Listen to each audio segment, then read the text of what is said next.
Dear friends, स्वागत है आप सभी का हमारे चैनल इनर ब्लिस संघा पर। मैं आप सभी को दिल से धन्यवाद कहना चाहती हूँ फॉर सब्सक्राइबिंग माय चैनल, धन्यवाद for liking my videos and धन्यवाद मुझे सुनने के लिए। नए साल 2024 की आप सभी को ढेर सारी शुभकामनाएं। इस नए साल पर क्यों ना हम शुरुआत करें श्रीमद् भागवत गीता से प्रेरित होकर। गीता के कुल 18 अध्याय हैं और हर एक अध्याय आपको आपके जीवन को और बेहतर बनाने के लिए प्रेरित करता है। इस वीडियो को पूरा सुने, न जाने गीता की कौन सी लाइन आपके अंतर्मन को छू जाए और कोई चमत्कार हो जाए। कुछ भी हो सकता है। कहते हैं कि गीता में आपके मन में उठने वाले सारे सवालों के जवाब है। आपकी हर एक समस्या का हल छुपा हुआ है। तो चलिए शुरू करते हैं श्रीमद् भागवत गीता के चौथे अध्याय का महात्म्य। श्री भगवान कहते हैं, प्रिय, अब मैं चौथे अध्याय का महात्म्य बतलाता हूँ। सुनो।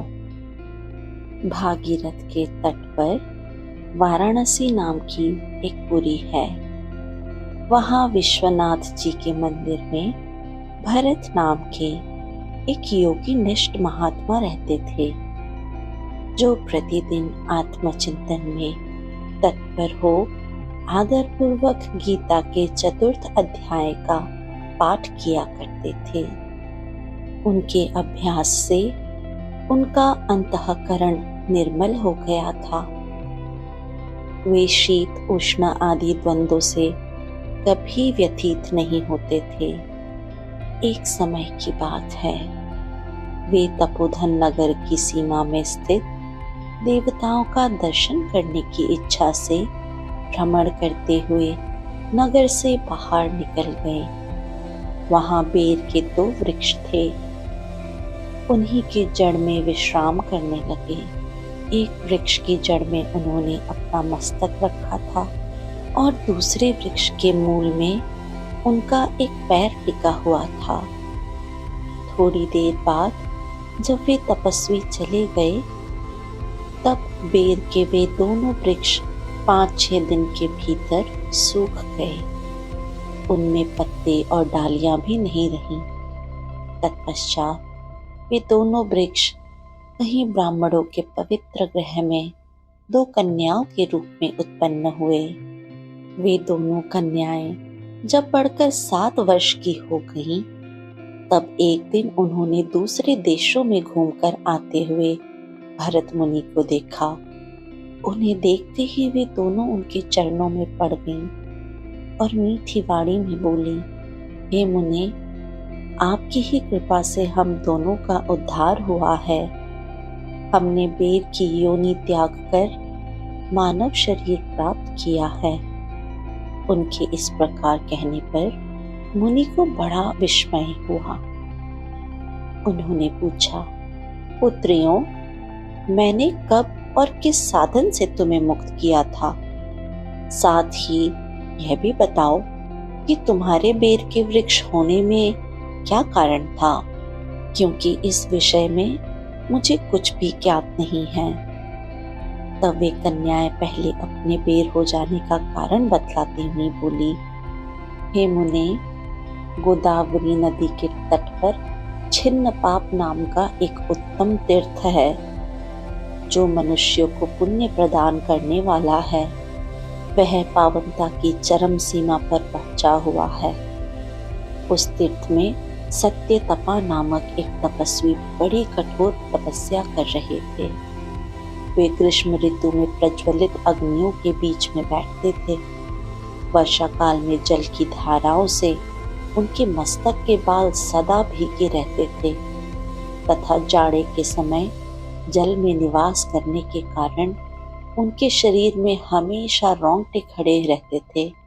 वे बाहर भीतर से सदा शुद्ध रहते, समय पर तपस्या करते तथा अपने मन और इंद्रियों को संयम में रखते हुए परम शांति प्राप्त करके अपनी आत्मा में ही रमण किया करते थे। वे अपनी विद्वत्ता के द्वारा जैसा व्याख्यान करते थे उसे सुनने के लिए साक्षात ब्रह्मा जी भी प्रतिदिन उनके पास उपस्थित होते और प्रश्न करते थे। ब्रह्मा जी के साथ उनका संकोच नहीं रह गया था, अतः उनके आने पर भी वे सदा तपस्या में मग्न रहते थे। परमात्मा के ध्यान में निरंतर संलग्न रहने के कारण उनकी तपस्या सदा बढ़ती रहती थी। सत्य तपा को जीवन मुक्त के समान मानकर इंद्र को अपने समृद्धिशाली पद के संबंध में कुछ भय हुआ। तब उन्होंने उनकी तपस्या में सैकड़ों विघ्न डालने आरंभ कर दिए। अप्सराओं के समुदाय से हम दोनों को बुलाकर इंद्र ने इस प्रकार आदेश दिया, तुम दोनों उस तपस्वी की तपस्या में विघ्न डालो जो मुझे इंद्र पद से हटाकर स्वयं स्वर्ग का राज्य भोगना चाहता है। इंद्र का यह आदेश पाकर हम दोनों उनके सामने से चलकर गोदावरी के तट पर पहुंचे, जहां वे मुनि तपस्या कर रहे थे। वहां मंद एवं गंभीर स्वर से बजते हुए मृदंग तथा मधुर वेणुनाद के साथ हम दोनों ने अन्य अप्सराओं सहित मधुर स्वर में गाना आरंभ किया। इतना ही नहीं, उन योगी महात्मा को वश में करने के लिए हम लोग स्वर, ताल और लय के साथ नृत्य भी करने लगी। बीच बीच में जरा जरा सा आंचल खिसकने पर उन्हें हमारी छाती भी दिख जाती थी। हम दोनों की उन्मत्त गति काम भाव का उत्पादन करने वाली थी, किंतु उन्होंने उन निर्विकार चित्त वाले महात्मा के मन में क्रोध का संचार कर दिया। तब उन्होंने हाथ से जल छोड़कर हमें क्रोधपूर्वक श्राप दिया, अरे तुम दोनों गंगा जी के तट पर बेर के वृक्ष बन जाओ। यह सुनकर हम लोगों ने बड़ी विनय के साथ कहा, महात्मन, हम दोनों पराधीन थीं, अतः हमारे द्वारा जो दुष्कर्म बन गया है उसे आप क्षमा करें। यों कहकर हमने मुनि को प्रसन्न कर लिया। तब उन पवित्र चित्त वाले मुनि ने हमारे श्रापोद्धार की अवधि निश्चित करते हुए कहा, भरत मुनि के आने तक तुम पर यह श्राप लागू होगा। उसके बाद तुम लोगों का मृत्यु लोक में जन्म होगा और पूर्व जन्म की स्मृति बनी रहेगी।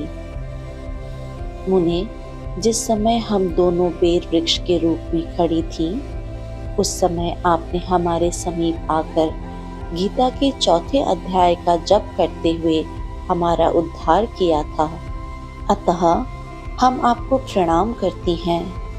आपने केवल श्राप से ही नहीं, इस भयानक संसार से भी गीता के 4 अध्याय के पाठ द्वारा हमें मुक्त कर दिया है।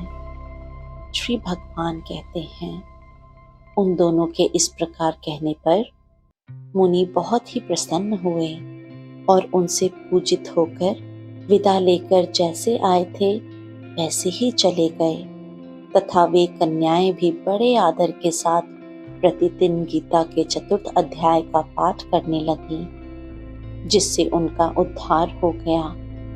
ओम श्री परमात्मने नमः।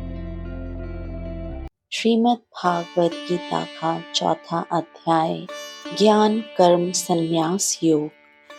श्री कृष्ण महाराज बोले, हे अर्जुन, मैंने इस अविनाशी योग को कल्प के आदि में सूर्य के प्रति कहा था, और सूर्य ने अपने पुत्र मनु के प्रति कहा, और मनु ने अपने पुत्र राजा इक्ष्वाकु के प्रति कहा।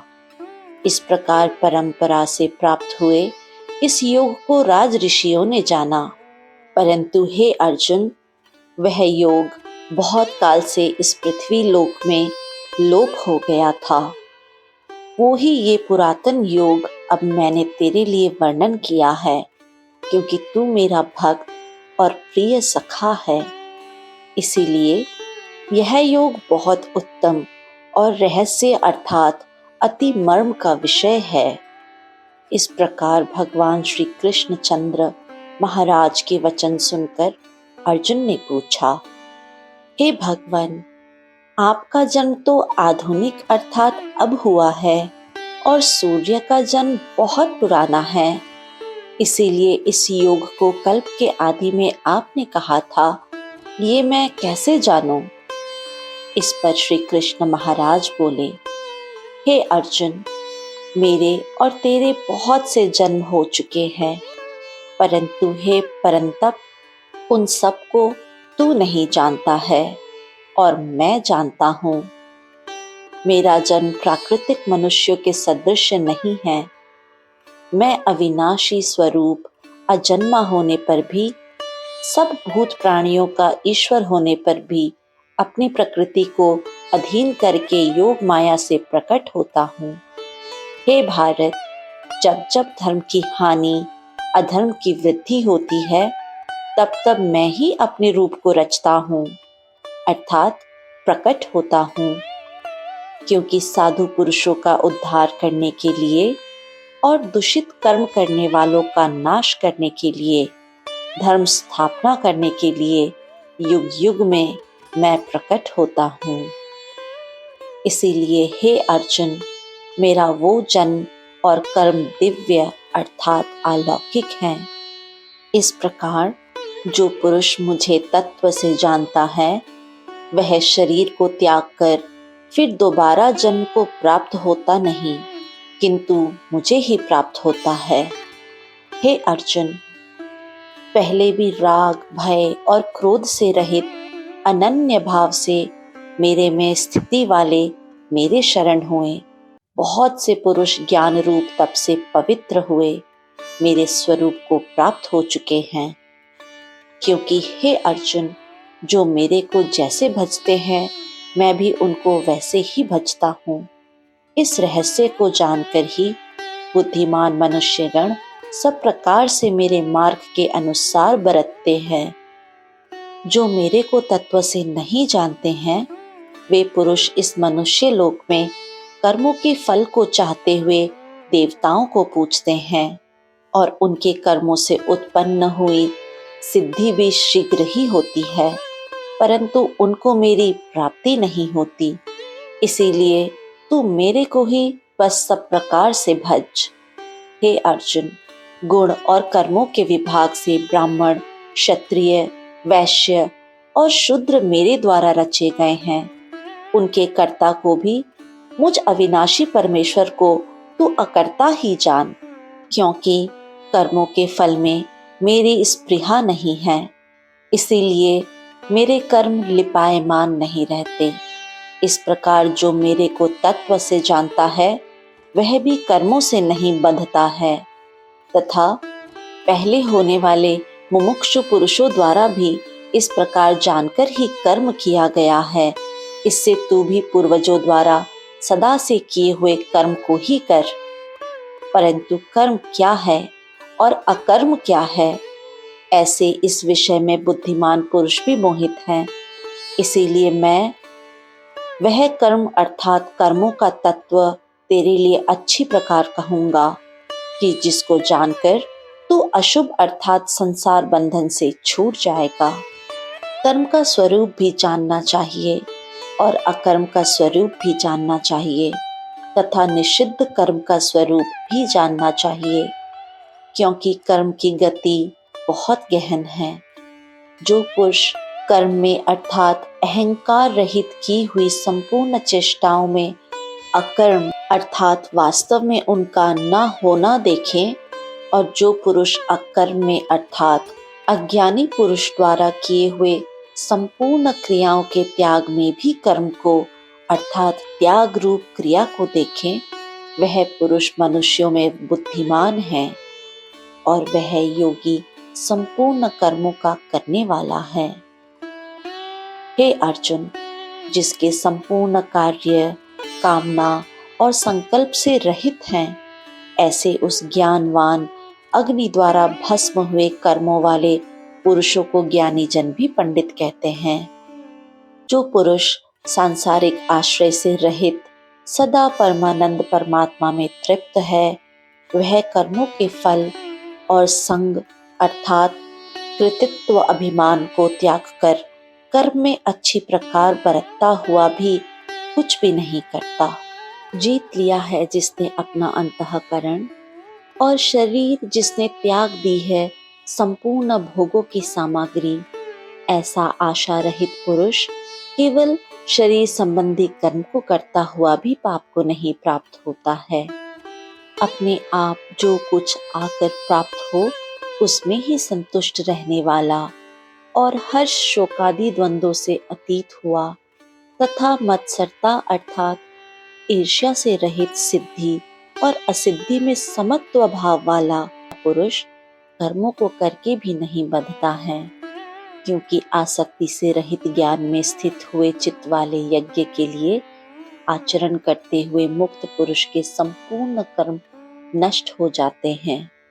उन यज्ञ के लिए आचरण करने वाले पुरुष कोई इस भाव से यज्ञ करते हैं कि अर्पण अर्थात श्रुवादिक भी ब्रह्मा है और हवि अर्थात हवन करने योग्य द्रव्य भी ब्रह्मा है और ब्रह्मारूप अग्नि में ब्रह्मारूप कर्ता के द्वारा जो हवन किया गया है वह भी ब्रह्मा ही है।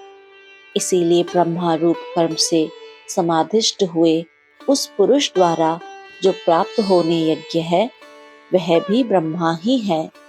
कुछ दूसरे योगी जन देवताओं के पूजन रूप यज्ञ को अच्छी प्रकार उपासते हैं अर्थात करते हैं और दूसरे ज्ञानी जन पर ब्रह्मा परमात्मा रूप अग्नि में यज्ञ के द्वारा ही यज्ञ को हवन करते हैं।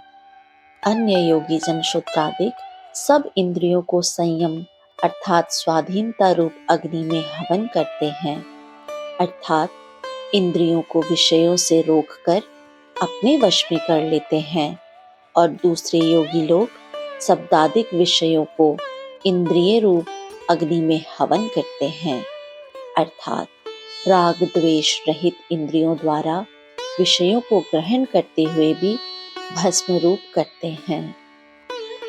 कुछ योगी जन संपूर्ण इंद्रियों की चेष्टाओं को तथा प्राणों के व्यापार को ज्ञान से प्रकाशित हुई परमात्मा में स्थिति रूप योगाग्नि में हवन करते हैं। दूसरे कई पुरुष ईश्वर अर्पण बुद्धि से लोक सेवा में द्रव्य लगाने वाले हैं।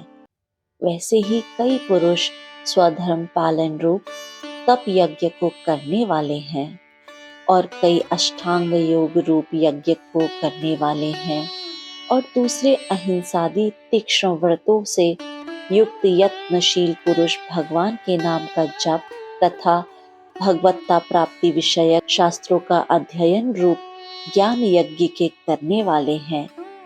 कई प्रकार के योगी जन अपान वायु में प्राण वायु को हवन करते हैं।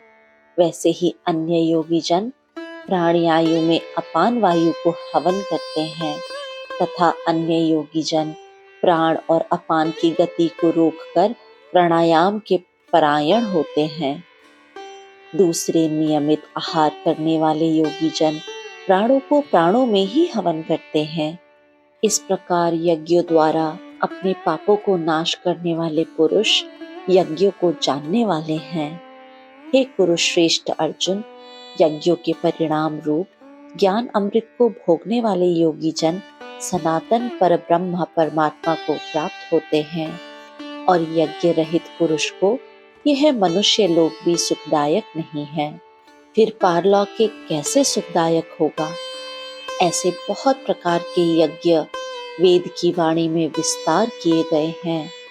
उन सबको शरीर, मन और इंद्रियों क्रिया द्वारा ही उत्पन्न होने वाले जान। इस प्रकार तत्व से जानकर निष्काम कर्म योग द्वारा संसार बंधन से मुक्त हो जाएगा। हे अर्जुन, सांसारिक वस्तुओं से सिद्ध होने वाले यज्ञ से ज्ञान रूप यज्ञ सब प्रकार श्रेष्ठ है, क्योंकि हे पार्थ, संपूर्ण यावन मात्र कर्म ज्ञान में शेष होते हैं, अर्थात ज्ञान उनकी पराकाष्ठा है। इस प्रकार तत्व ज्ञान को जानने वाले ज्ञानी पुरुषों से भली प्रकार दंडवत प्रणाम तथा सेवा और निष्कपट भाव से किए हुए प्रश्न द्वारा उस ज्ञान को जान वे मर्म को जानने वाले ज्ञानी जन तुझे उस ज्ञान का उपदेश देंगे जिसको जानकर तू फिर इस प्रकार मोह को प्राप्त नहीं होगा।